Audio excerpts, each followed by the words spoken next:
Сите во моментов политички актуелни барања, наречени платформи, се надвор од уставот, но и од паметот, вели првиот човек на Агенцијата за иселеништво Васил Наумов, правник и познавач на политичките состојби во земјава, според кого Македонија стана заложник на една платформа изготвена надвор од земјава, а патот за реализација на ваквите барања веќе е познат. Сите овие случувања, овие барања, овие така наречени платформи, сето тоа е надвор од уставот. Не надвор од уставот, надвор од паметот.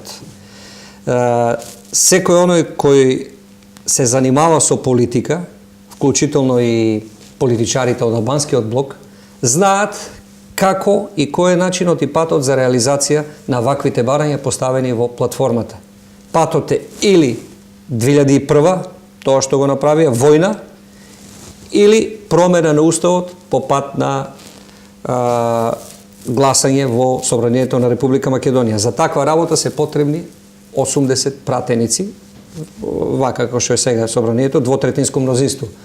Двотретинско мнозинство очигледно се нема.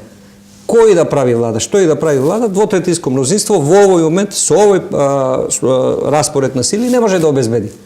Значи, илузорно е да се разговара за некакви си платформи составени надвор од Македонија. Илузорно е уопште да дебатираме, размислуваме на такви теми. Не знам што е причината што овој момент се актуализира оваа работа, иако, јас кажав и порано, ваквите барања на албанските политички партии, на нивните представници не се нови. Тие се уште од осамостојувањето на Македонија па наваму. Меѓутоа, никој пат не биле услов за формирање на влада.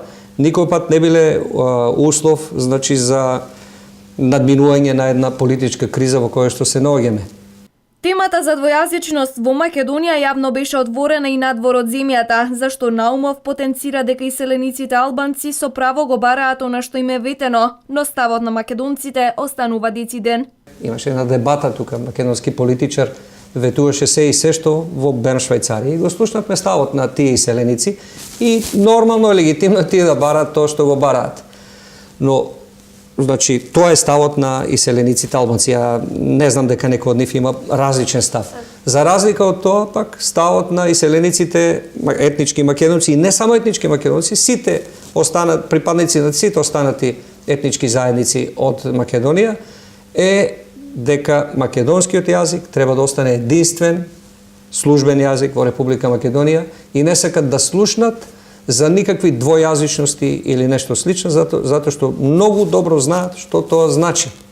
Многу од нив живеат во земји кај што тие процеси поминале некогаш во историјата или во неодамнешната историја. Например, Белгија. Белгија е земја во која што овој процес што се случува во Македонија почнал во 63-та, почнал токму вака како што почнал туку во Македонија, како што почна 2001, завршил 93-та со федерализација на Белгија.